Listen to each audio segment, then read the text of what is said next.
ಕಾಂಗ್ರೆಸ್ನವರು ಬಹಳ ಸೀರಿಯಸ್ ಆಗಿ ತೆಗೆದುಕೊಂಡಿರುವಂಥದ್ದು. ನಾವೆಲ್ಲರೂ ಕೂಡ ಪ್ರಾಥಮಿಕ ಶಾಲೆಯಲ್ಲಿ ಆರಂಭದಲ್ಲಿ 1ರಿಂದ 10ರವರೆಗಿನ ಊಟದ ಆಟದ ಪದ್ಯವನ್ನೇನು ಕಲಿತಾ ಬಂದಿದ್ವಲ್ಲ, 1 2 ಬಾಳೆಲೆ ಹರಡು ಅಂತೇಳಿ, ಆ ಪದ್ಯವನ್ನು ಬಹಳ ಸೀರಿಯಸ್ ಆಗಿ ತೆಗೆದುಕೊಂಡಿರುವಂಥದ್ದು ಯಾರಿದ್ರೆ ಕರ್ನಾಟಕದ ಕಾಂಗ್ರೆಸ್ನವರು ಅನ್ನೋದು ಸ್ಪಷ್ಟ ಆಗ್ತದೆ. ಯಾಕಂದರೆ ಇವ್ರದ್ದು ಊಟದ ಆಟ ಮುಗಿತಾನೇ ಇಲ್ಲ.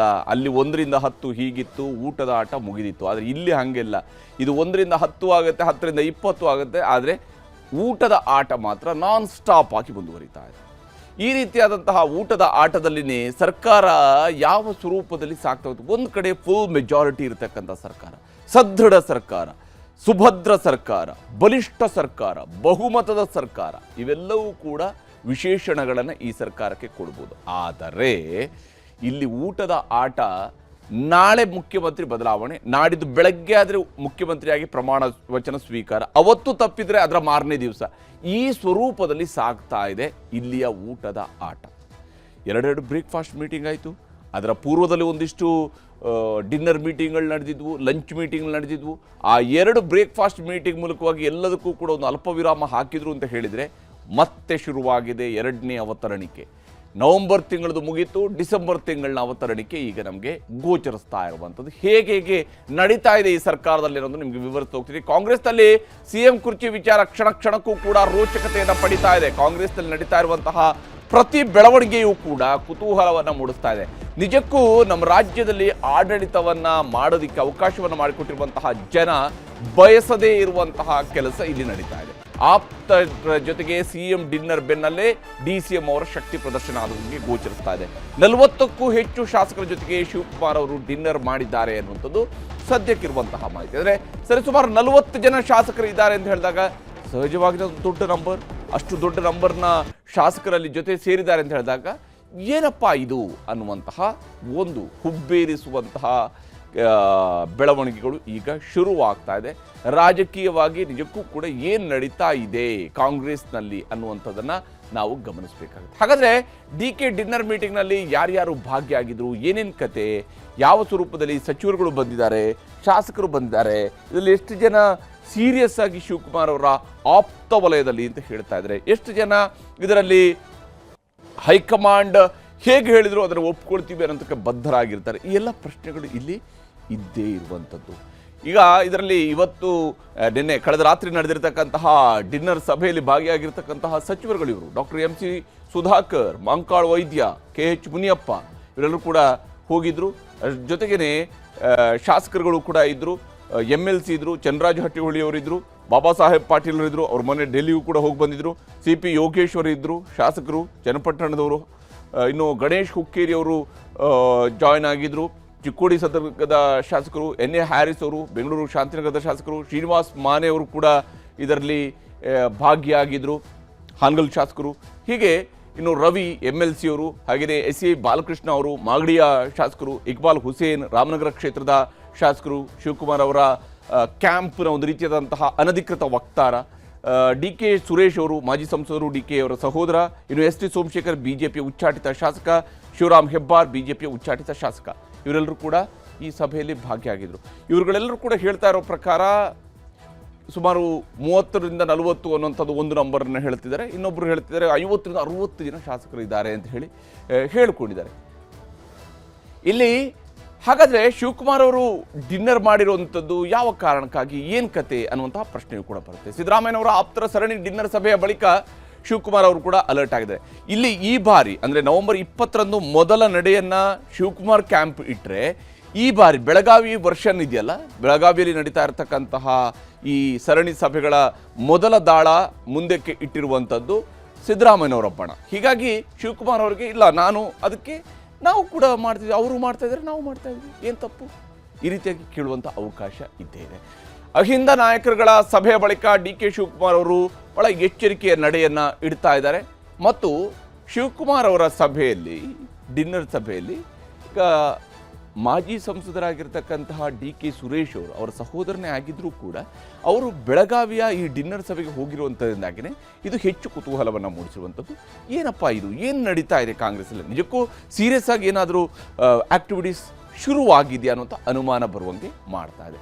ಯತೀಂದ್ರ ಸಿದ್ದರಾಮಯ್ಯನವರ ಮಾತಿನ ನಂತರ ಈ ನಂಬರ್ ತಂತ್ರ ಶುರುವಾಯ್ತಾ ಅನ್ನುವಂತಹ ಅನುಮಾನವೂ ಕೂಡ ಇದ್ದೇ ಇದೆ. ನಂಬರ್ ಗೇಮ್ ಶುರುವಾಯ್ತಾ, ಇನ್ನೂ ಸುಮ್ಮನಿದ್ರೆ ಪ್ರಯೋಜನ ಇಲ್ಲ ಅನ್ನುವಂತಹ ನಿರ್ಧಾರಕ್ಕೆ ಶಿವಕುಮಾರ್ ಅವರು ಬಂದ್ರೆ. ಯಾಕಂದ್ರೆ ಅವರು 2 ಬಾರಿ ಕೂಡ ಹೇಳಿದ್ದಾರೆ. ಒಂದ್ಸರಿ ಹೇಳಿದ್ರು ಓಕೆ ನಾನು ಯತೀಂದ್ರ ಜೊತೆ ಮಾತಾಡ್ತೀನಿ, 2ನೇ ಬಾರಿ ಹೇಳಿದ್ರು ಇಲ್ಲ ಸಿದ್ದರಾಮಯ್ಯನವರೇ ಮಾತಾಡ್ತಾರೆ ಬಿಡಿ, ಸಿದ್ದರಾಮಯ್ಯನವರು ಅದಕ್ಕೆ ರಿಯಾಕ್ಟ್ ಮಾಡ್ತಾರೆ ಬಿಡಿ ಅಂತ ಹೇಳಿದ್ರು. ಈ ರೀತಿಯಾದಂಥ ಮಾತುಗಳಿದ್ರು. ಹೈಕಮಾಂಡ್ ನಿಲುವಿಗೆ ಬದ್ಧ ಅನ್ನುವಂಥದ್ದು ಒಂದು ಭಾಗ. 2ನೇ ಭಾಗ ಏನಂತ ಹೇಳಿದ್ರೆ ನಮ್ಮದ್ರಿಂದಾಗಿ ಎಷ್ಟೆಷ್ಟು ಶಕ್ತಿ ಪ್ರದರ್ಶನ ಮಾಡೋಕ್ಕಾಗುತ್ತೆ ಅದನ್ನು ನೋಡೋಣ ಅಂತೇಳಿ ಆಪ್ತ ಶಾಸಕರು ಸಚಿವರು ಸೇರಿದಂತೆ 40 ಮಂದಿ ಡಿನ್ನರ್ನಲ್ಲಿ ಭಾಗಿಯಾಗಿದ್ರು ಅನ್ನೋಂಥದ್ದು ಸದ್ಯದ ಇನ್ಫಾರ್ಮೇಷನ್ ಇರುವಂಥದ್ದು. ಸುಮಾರು 40 ಮಂದಿ ಭಾಗಿಯಾಗಿದ್ರು. ಶಾಸಕರ ಶಕ್ತಿಯನ್ನು ಹೆಚ್ಚಿಸಿಕೊಳ್ಳುವಂತಹ ತಂತ್ರದ ಮೊರೆ ಹೋದ್ರ ಶಿವಕುಮಾರ್ ಅನ್ನುವಂಥದ್ರ ಬಗ್ಗೆ ಒಂದು ಅನುಮಾನ ಸಹಜವಾಗಿಯೇ ಬರುತ್ತೆ ಇಂತಹ ಮೀಟಿಂಗ್ಗಳು ನಡೆದಾಗ. ನಂಬರ್ ಗೇಮ್ ಶುರು ಮಾಡಿದ್ರ ಅನ್ನುವಂತಹದ್ರ ಬಗ್ಗೆಯೂ ಕೂಡ ಕಾಂಗ್ರೆಸ್ ಪಾಳೆಯದಲ್ಲಿ ಚರ್ಚೆಗಳು ನಡೀತಾ ಇದ್ದಾವೆ. ಬೆಳಗಾವಿಯ ಸುವರ್ಣಸೌಧದ ಸುತ್ತಲೂ ಕೂಡ ಈ ಬಗ್ಗೆ ಬಹಳ ದೊಡ್ಡದಾದಂಥ ಇದು ಗುಸುಗುಸು ಮೀರಿ ಹೋಗಿದೆ. ಈಗ ಗುಸುಗುಸು ಪಿಸುಮಾತು ಇದೆಲ್ಲ ಮುಗಿದು ಹೋಗಿದೆ. ಈಗೇನಿದ್ರು ಕೂಡ ದೊಡ್ಡ ಧ್ವನಿಯ ಮಾತುಗಳು ಶುರುವಾಗಿರುವಂಥದ್ದು. ಇನ್ನು ಡಿನ್ನರ್ ನೆಪ ಮತ್ತು ಒಗ್ಗಟ್ಟಿನ ಜಪ ಇದೆರಡೂ ಕೂಡ ಏಕಕಾಲದಲ್ಲಿ ನಡೀತಾ ಇದೆ. ಡಿನ್ನರ್ನ ನೆಪವೂ ಆಗ್ತಾ ಇದೆ, ಒಗ್ಗಟ್ಟಿನ ಜಪವೂ ಆಗ್ತಿದೆ. ಸಿದ್ದು ಬಣದ ತಂತ್ರಕ್ಕೆ ನೇರ ಸಂದೇಶ ಕೊಡುವಂತಹ ಸಲುವಾಗಿ ಡಿನ್ನರ್ ಮಾಡಿಸಿದ್ರಾ ಅನ್ನುವಂಥದ್ದು ಇಲ್ಲಿರುವಂತಹ ಪ್ರಮುಖ ಅನುಮಾನ. ಆ ಕಾರಣಕ್ಕಾಗಿ ಏನಾದರೂ ಅವರು ಸಭೆಯನ್ನು ಮಾಡಿದ್ರಾ ಅಂತ ಹೇಳಿ. ಆದರೆ ಕೇವಲ ಊಟಕ್ಕೆ ಮಾತ್ರ ಸೇರಿದ್ದೀವಿ ಅನ್ನೋಂಥರ ಬಗ್ಗೆಯೂ ಕೂಡ ಸಬೂಬುಗಳು ಬರ್ತಾ ಇದ್ದಾವೆ. ಯಾರೇ ಹೇಳಿದರೂ ಕೂಡ ಬೆಳಗಾವಿ ಒಂದು ಪ್ರಶಸ್ತವಾಗಿರ್ತಕ್ಕಂತಹ ಈ ರಾಜಕೀಯದ ಭಿನ್ನಮತೀಯ ಚಟುವಟಿಕೆಗಳಿಗಿದೆಯಲ್ಲ, ಅತ್ಯಂತ ಹೇಳಿ ಮಾಡಿಸಿದಂತಹ ಸಂದರ್ಭ ಯಾವುದು ಬರುತ್ತೆ ಅಂದರೆ ನಮ್ಮಲ್ಲಿ ಬೆಳಗಾವಿ ಸೆಷನ್. ಯಾಕಂದರೆ ಬೆಳಗಾವಿ ಸೆಷನ್ ಟೈಮಲ್ಲಿ ಎಲ್ಲ ಶಾಸಕರುಗಳು ಕೂಡ ಅಲ್ಲಿ ಬಂದಿರ್ತಾರೆ ಅನ್ನೋಂಥ ಒಂದು. ಸಾಮಾನ್ಯವಾಗಿ ಬೆಂಗಳೂರಿನಲ್ಲಿದ್ದಾಗ ಏನಾಗುತ್ತೆ, ಬಹಳಷ್ಟು ಜನರಿಗೆ ಇಲ್ಲೇ ಮನೆಗಳಿದ್ದಾವೆ, ಅಲ್ಲಿ ಹೋಗಿರ್ತಾರೆ, ಬೇರೆನೇನೋ ಅವರವರ ಕೆಲಸಗಳಲ್ಲಿರುತ್ತೆ, ಜಾಸ್ತಿ ಎಂಗೇಜ್ ಆಗಿರ್ತಾರೆ. ಆದರೆ ಬೆಳಗಾವಿಯಲ್ಲಿ ಹಂಗಿರೋದಿಲ್ಲ, ಹೆಚ್ಚು ಫ್ರೀ ಆಗಿರ್ತಾರೆ. ಬೆಳಗಾವಿಯಲ್ಲಿ ಬಹುತೇಕ ಎಲ್ಲರೂ ಕೂಡ ಅವರವರ ಊರುಗಳಿಂದ ಬೆಳಗಾವಿಗೆ ಬಂದು ತಲುಪಿರ್ತಾರೆ. ಈ ಕಾರಣಕ್ಕಾಗಿ ಸಂಜೆಯ ನಂತರ ಹೆಚ್ಚು ಫ್ರೀ ಇರ್ತಾರೆ. ಇದು ಬಹಳ ಮುಖ್ಯವಾಗಿ ಬಹಳಷ್ಟು ಶಾಸಕರ ಜೊತೆ ಸೇರೋದಕ್ಕೆ, ಒಂದಿಷ್ಟು ತಂತ್ರಗಾರಿಕೆಯನ್ನು ಮಾಡೋದಕ್ಕೆ ಒಂದು ಪ್ರಶಸ್ತವಾದಂತಹ ಸ್ಥಳ ಆಗುತ್ತೆ ಇದು. DK ಶಿವಕುಮಾರ್ ಡಿನ್ನರ್ ಪ್ರಶ್ನಿಸದ ಸ್ಥಿತಿಯಲ್ಲಿ ಸಿದ್ದರಾಮಯ್ಯನವರ ಬಣವೂ ಕೂಡ ಇದೆ. ಯಾಕಂದರೆ ಇವರು ಡಿನ್ನರ್ ಮಾಡ್ತಿದ್ದಾರೆ, ಅವರು ಡಿನ್ನರ್ ಮಾಡ್ತಾ ಇದ್ದಾರೆ ಅನ್ನುವಂತಹ ಮಾತುಗಳು ಸಹಜವಾಗಿಯೇ ಬರ್ಬೋದು. ಯಾವ ಲೈನ್ನಲ್ಲಿ ಸಿದ್ದರಾಮಯ್ಯನವರ ಆಪ್ತ ಸಚಿವರುಗಳು ಮಾತನಾಡಿದ್ರು ಅದೇ ಲೈನ್ನಲ್ಲಿ ಶಿವಕುಮಾರ್ ಅವರು ಕೂಡ ಮಾತನಾಡ್ತಾ ಇದ್ದಾರೆ.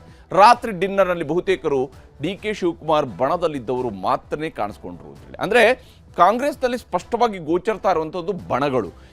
ಈ ಕಡೆಯವ್ರ ಜೊತೆಗೆ ಸೇರ್ತಾ ಇಲ್ಲ, ಈ ಕಡೆಯವರು ಇಲ್ಲಿ ಸೇರ್ತಾ ಇಲ್ಲ ಅನ್ನುವಂಥದ್ದು ಇಲ್ಲಿ ಗೋಚರಿಸ್ತಾ ಇರುವಂತಹ ಒಂದು ಬಹಳ ಪ್ರಮುಖ ಅಂಶ. ಸಿದ್ದರಾಮಯ್ಯನವರ ಆಪ್ತರ ಮಾತಿಗೆ ಕಡಿವಾಣ ಹಾಕೋದಕ್ಕೆ ಡಿನ್ನರ್ ಅಸ್ತ್ರವಾಗಿ ಬಳಕೆ ಆಗ್ತಾ ಇದೆಯಾ ಅನ್ನುವುದ್ರ ಬಗ್ಗೆಯೂ ಕೂಡ ಒಂದು ಅನುಮಾನ ಇದೆ.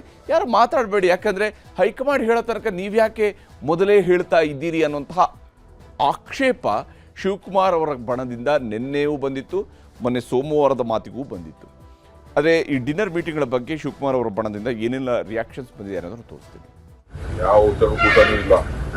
ಅದು ನಮ್ಮ ಜಿಲ್ಲಾ ಕಾಂಗ್ರೆಸ್ನ ಮಾಜಿ ಅಧ್ಯಕ್ಷರು ಫ್ಯಾಮಿಲಿ, ದೊಡ್ಡ ಫ್ಯಾಮಿಲಿ, ಕಾಂಗ್ರೆಸ್ ಪಾರ್ಟಿ ಫ್ಯಾಮಿಲಿ 15 ವರ್ಷದಿಂದ ಕೇಳ್ತಾ ಇದ್ರು ಊಟಕ್ಕೆ ಬನ್ನಿ.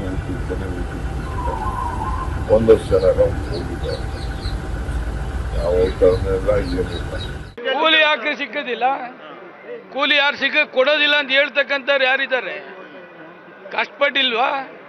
ಇಡೀ ರಾಜ್ಯ ಸುತ್ತಾಡಿಲ್ವಾ? ಪಕ್ಷ ಕಟ್ಟಿಲ್ವಾ? ಶಿವಕುಮಾರ್ ಜೊತೆಲಿ 100 ಜನ ಕಾರ್ಯಕರ್ತರು ದುಡಿದಿಲ್ವಾ?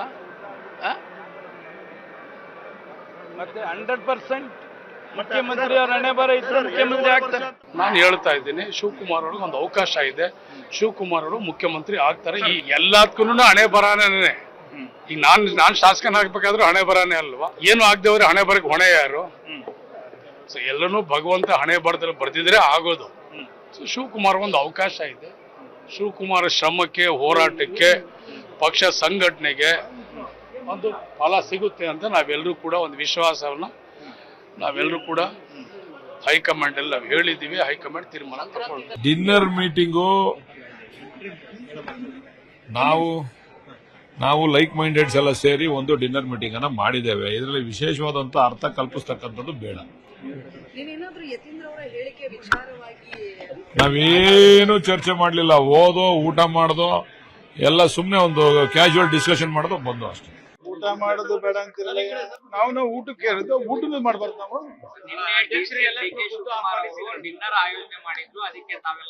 ಡಿ.ಕೆ. ಶಿವಕುಮಾರ್ ಸಾಹೇಬ್ರೇನು ಡಿನ್ನರ್ ಅರೇಂಜ್ ಮಾಡಿರ್ಲಿಲ್ಲ. ಯಾರೋ ಬೆಳಗಾಂ ಸ್ನೇಹಿತರು ಡಿನ್ನರ್ ಅರೇಂಜ್ ಮಾಡಿದ್ರು, ಎಲ್ಲಾರನ್ನ ಕರೆದಿದ್ರು, ನಾವು ಹೋಗಿದ್ದೆ, ಎಲ್ಲಾರು ಬಂದಿದ್ರು. ಊಟನೂ ಮಾಡಬಾರ್ದು ಅಂತ ತಪ್ಪೇನೆ. ಕುರ್ಚಿ ಹೈಕಮಾಂಡ್ ತೀರ್ಮಾನ ಮಾಡ್ತದಪ್ಪ, ಯಾರು ಬೇಕು ಯಾರು ಬೇಡ. ಇಲ್ಲಿ ಕೆಲವರ ಮಾತು ಬಹಳ ಇಂಟ್ರೆಸ್ಟಿಂಗ್ ಆಗಿದೆ. ಇಲ್ಲಿ ಒಂದ್ ಕಡೆ ಶಿವಕುಮಾರ್ ಅವರು ಹೇಳ್ತಾರೆ 15 ವರ್ಷದಿಂದ ಕೇಳ್ತಾ ಇದ್ರು ಅಂತೇಳಿ. 15 ವರ್ಷದಿಂದ ಟೈಮ್ ಕೊಡೋಕ್ಕಾಗಿರಲಿಲ್ಲ, ಬಟ್ ಇವತ್ತು ನಿನ್ನೆ ಅವ್ರಿಗೊಂದು ಟೈಮ್ ಕೊಟ್ಟು ಊಟ ಮಾಡ್ಕೊಂಡು ಬಂದಿದ್ದಾರೆ. ಇದು ಒಂದು ಪಾಯಿಂಟ್. ಎಸ್.ಟಿ. ಸೋಮಶೇಖರ್ ಅವರು ಡಿ.ಕೆ. ಶಿವಕುಮಾರ್ ಅವರ ಶ್ರಮದ ಬಗ್ಗೆ ಮಾತಾಡ್ತಿದ್ದಾರೆ. ಎಸ್.ಟಿ. ಸೋಮಶೇಖರ್ ಅವರು ಮೊನ್ನೆ 2023 ಎಲೆಕ್ಷನ್ ಟೈಮ್ನಲ್ಲಿ ಯಾವ ಪಕ್ಷದಲ್ಲಿದ್ದರು? ಕಾಂಗ್ರೆಸ್ನ ಜೊತೆಗಿದ್ದು ಕಾಂಗ್ರೆಸ್ ಅಭ್ಯರ್ಥಿಗಳನ್ನು ಗೆಲ್ಲಿಸೋದ್ರ ಪರವಾಗಿದ್ರ, ಯಾವುದರ ಪರವಾಗಿದ್ರು? ಅವರು ಈಗ ಶ್ರಮದ ಕೂಲಿಯನ್ನು ಪ್ರಸ್ತಾಪಿಸ್ತಾ ಇದ್ದಾರೆ. ಇನ್ನೊಬ್ರು ಹೇಳ್ತಾ ಇದ್ದಾರೆ ಲೈಕ್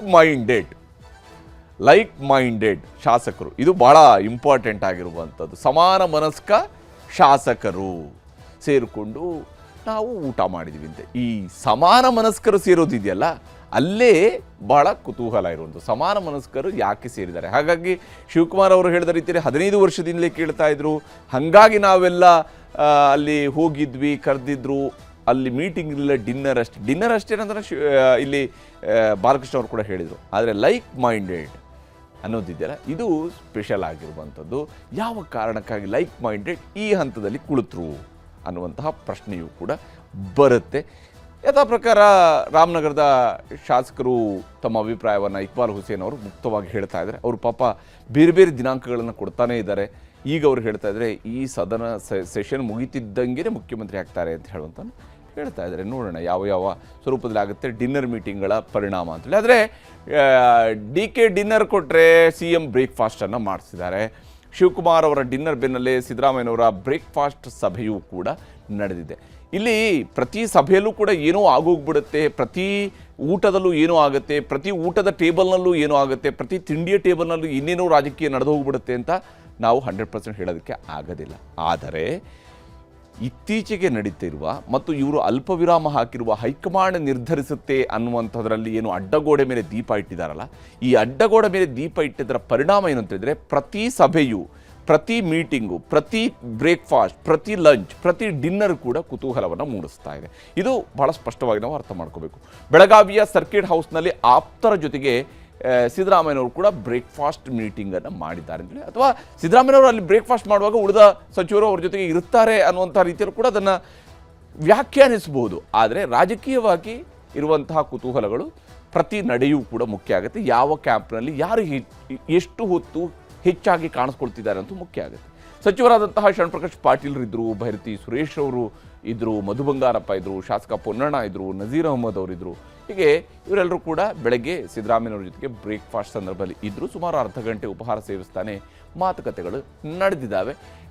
ಯಾವ್ಯಾವ ರಾಜಕೀಯದ ವಿಚಾರಗಳೇ ನಡೆದಿದ್ದಾವ ಅಥವಾ ಬೇರೆನೇನು ನಡೆದಿದ್ದಾವ ಅನ್ನೋದಕ್ಕಿಂತ ಹೆಚ್ಚಾಗಿ ಕುತೂಹಲ ಇರುವಂಥದ್ದು ಇವರು ಜೊತೆಯಾಗಿದ್ದರು ಅಂತೇಳಿ. ಇನ್ನು CM ಬ್ರೇಕ್ಫಾಸ್ಟ್ ಮಧ್ಯೆ ಸಚಿವೆ ಲಕ್ಷ್ಮೀ ಹೆಬ್ಬಾಳ್ಕರ್ ಅವರು ಕೂಡ ಅಲ್ಲಿಗೆ ಬಂದರು. ಅವರು ಬೆಳಗಾವಿಯವರೇ ಹಾಕಿರೋದಕ್ಕೆ ಮುಖ್ಯಮಂತ್ರಿಯವರು ಬೆಳಗಿನ ಬ್ರೇಕ್ಫಾಸ್ಟ್ ಮಾಡುವಂತಹ ಸಂದರ್ಭದಲ್ಲಿ ಅಲ್ಲಿಗೆ ಬಂದು ಮಾತುಕತೆಯನ್ನು ನಡೆಸುವಂತ ನಡೆದಿರ್ಬೋದು. ಆದರೆ ದಿಲ್ಲಿಗೆ ಹೋಗ್ತೀರಾ ಅನ್ನೋ ಪ್ರಶ್ನೆಗೆ CM ಸಿದ್ದರಾಮಯ್ಯನವರು ಗರಂ ಆಗಿದ್ದಾರೆ. ಸಿದ್ದರಾಮಯ್ಯನವ್ರಿಗೆ ಅದ್ಯಾಕೋ ದಿಲ್ಲಿಗೆ ಹೋಗ್ತಿದ್ದೀರಾ ಅಂತ ಕೇಳಿದ ತಕ್ಷಣ ಸ್ವಲ್ಪ ಗಂಭೀರವಾಗಿ, ಸೀರಿಯಸ್ ಆಗಿ, ಸಿಟ್ಟಾಗಿ, ಅಸಮಾಧಾನದಿಂದ ಉತ್ತರವನ್ನು ಕೊಟ್ಟಿದ್ದಾರೆ. ದೆಹಲಿಗೆ ಕರೆದ್ರಷ್ಟೇ ಹೋಗ್ತೀನಿ, ಎಷ್ಟು ಬಾರಿ ನಿಮಗೆ ಹೇಳಬೇಕು ಅನ್ನೋಂಥದ್ದು ಅವರ ಉತ್ತರ ಆಗಿತ್ತು. ನಾನು ಏನು ಮಾತಾಡಲ್ಲ ಅಂಥೇಳಿ ಯತೀಂದ್ರ ಸಿದ್ದರಾಮಯ್ಯನವರು ಇವತ್ತು ಹೇಳ್ತಾ ಇದ್ದಾರೆ. ಯತೀಂದ್ರ ಸಿದ್ದರಾಮಯ್ಯನವ್ರದ್ದು ಬಹಳ ಪರ್ಟಿಕ್ಯುಲರ್ ಆಗಿ ನಾವು ಗಮನಿಸ್ಬೋದು. ಸೋಮವಾರ ಮಾತಾಡಿದ ನಂತರ ಮಂಗಳವಾರವೂ ಕೂಡ ಹಾಗೆಯೇ ಭಾಳ ಮೌನವನ್ನು ಆಚರಿಸಿದರು. ಆಮೇಲೆ ಗುರುವಾರ ಮಾತಾಡಿದರು. ಇವತ್ತು ಶುಕ್ರವಾರ ಇವತ್ತು ಹೇಳ್ತಿದ್ದಾರೆ ನಾನೇನು ಮಾತನಾಡಲ್ಲ ಅಂತ ಹೇಳ್ತಾರೆ. ಇಬ್ಬರು ಏನೇನು ಹೇಳಿದ್ದಾರೆ ಅನ್ನೋದು ತೋರಿಸ್ತೀನಿ. ಯಾರು ಕರೆದಿಲ್ಲ ಮಾಡಿಲ್ಲ ಸುಮ್ಮನೆ ನೀವು ಕೇಳ್ತಿರಲ್ಲ, ನಿಮ್ಗೆ ಹೇಳಿದಾರಾ? ನೀವು ಹೇಳಿದಾರೇನ್ರಿ? ಸುಮ್ಮನೆ ಕೇಳ 19 ತಾರೀಕು ಕರೆದಿದ್ದಾರ ಅಂತ ನೀನೇ ಹೇಳ್ತೀಯ. ಈಗ ನಾನು ಏನು ಹೇಳಕ್ಕಿಲ್ಲ ಅಂತ ಹೇಳಿದ್ರೆ ಮತ್ತೆ ಕೇಳ್ತಿದ್ದೀರಿ. ಸಾರಿ, ನಾನು ಏನು ಹೇಳಕ್ಕಿಲ್ಲ. ಈಗ ನಾನು ಏನು ಹೇಳಕ್ಕಿಲ್ಲ ಅಂತ ಹೇಳಿದ್ರೆ ಮತ್ತೆ ಕೇಳ್ತಿದ್ದೀರಿ. ಸಾರಿ, ನಾನು ಏನು ಹೇಳಕ್ಕಿಲ್ಲ. ನಾನು ಲಕ್ಷ್ಮೀ ಹೆಬ್ಬಾಳ್ಕರ್, ಪೊನ್ನಣ್ಣ, ನಂಜೇಗೌಡರು ಎಲ್ಲ ತಿಂಡಿ ತಿನ್ನಕ್ ಬಂದ್ರಿ. ಅಷ್ಟೇ ಸರ್. ನಿನ್ನೆ ಡಿನ್ನರ್ ಮೀಟಿಂಗ್ ಆಗ್ತಾ ಇದೆ ಸರ್. ಹೀಗೆ ಬೇರೆ ಬೇರೆ ರೀತಿಯಲ್ಲಿ ಈ ಬ್ರೇಕ್ಫಾಸ್ಟ್ ಮೀಟಿಂಗ್ಗಳಿಗೆಲ್ಲ ಯಾವುದೇ ರೀತಿಯಂಥ ಇಂಪಾರ್ಟೆನ್ಸ್ ಇಲ್ಲ ಅನ್ನುವಂತಹ ವ್ಯಾಖ್ಯಾನ ಸಿದ್ದರಾಮಯ್ಯನವರ ಕ್ಯಾಂಪ್ನಿಂದ ಬರ್ತಾ ಇರುತ್ತೆ. ಆದರೆ ಕಾಂಗ್ರೆಸ್ ಅವರು ಏನೇ ಹೇಳಿದ್ರು ಕೂಡ ಬಿಜೆಪಿಯವ್ರದ್ದು ತಮ್ಮದೇ ಆದಂಥ ವ್ಯಾಖ್ಯಾನಗಳಿದ್ದಾವೆ ತೋರಿಸ್ತಾರೆ. ಡಿನ್ನರು ಬ್ರೇಕ್ಫಾಸ್ಟ್ ಮಾಡಿದ್ದೆ, ಇಂದಿನಿಂದ ಮಾಡೋದೇ, ಯಾವುದೇ ತೊಂದರೆ ಇಲ್ಲ, ನನ್ನ ಚೇರ್ ಭದ್ರವಾಗಿದ್ದಾರೆ ಅಂತ ಹೇಳ್ತಾರೆ. ಆ ಕಡೆಯಿಂದ ಎರಡು ಗುಂಪುಗಳ ಹೋರಾಟ ಮಾತ್ರ ನಿಂತೇ ಇಲ್ಲ. ಇವರ ಈ ಕಾದಾಟ ಹೋರಾಟದಲ್ಲಿ ಜನರ ಸಮಸ್ಯೆಗಳು ಹೆಚ್ಚಾಗ್ತಾ ಇದೆ, ಯಾವುದೇ ಸಮಸ್ಯೆಗಳಿಗೆ ಪರಿಹಾರ ಸಿಗ್ತಾ ಇಲ್ಲ. ತಮ್ಮ ಮುಖ್ಯಮಂತ್ರಿಯ ಕುರ್ಚಿಯನ್ನು ಉಳಿಸ್ಕೊಳ್ಳೋದಕ್ಕೆ ಕೆಲವರು ಮೀಟಿಂಗ್ ಮಾಡ್ತಾ ಇದ್ದಾರೆ. ಡಿ.ಕೆ. ಶಿವಕುಮಾರ್ ಅವರ ನೇತೃತ್ವದ ತಂಡ ಹೇಗೆ ಮುಖ್ಯಮಂತ್ರಿ ಸಿದ್ದರಾಮಯ್ಯನವರ ಕುರ್ಚಿಯಿಂದ ಬೀಳಿಸಬೇಕು ಅದಕ್ಕೆ ಅವರು ಸ್ಟ್ರಾಟಜಿ ಮಾಡೋದಕ್ಕೆ ಮೀಟಿಂಗ್ಗಳು ಮಾಡ್ತಾ ಇದ್ದಾರೆ. ಇದರ ನಡುವೆ ಆಡಳಿತ ಯಂತ್ರ ಸಂಪೂರ್ಣವಾಗಿ ಕುಸಿದು ರೈತರು ಬೀದಿಗೆ ಬರುವಂತಹ ಪರಿಸ್ಥಿತಿ ನಿರ್ಮಾಣ ಮಾಡಿದ್ದಾರೆ. ದಿನ ಡಿನ್ನರ್ ಪಾಲಿಟಿಕ್ಸ್, ರಾತ್ರಿ ಊಟ, ರಾತ್ರಿ 1 ಗಂಟೆ 2 ಗಂಟೆವರೆಗೂ ನೀವು ಮಂತ್ರಿಗಳು MLAಗಳನ್ನೆಲ್ಲ ಕೂಡ ಹಾಕೊಂಡು ನಿಮ್ಮ ಬಲ ಪ್ರದರ್ಶನ ಮಾಡೋಕ್ಕೋಸ್ಕರ, ನಿಮ್ಮ ಶಕ್ತಿಯನ್ನ ಹೈಕಮಾಂಡ್ಗೆ ತೋರ್ಸೋಕ್ಕೋಸ್ಕರ ಈ ಅಧಿವೇಶನನ ಯೂಸ್ ಮಾಡ್ತಾ ಇದ್ದೀರಾ.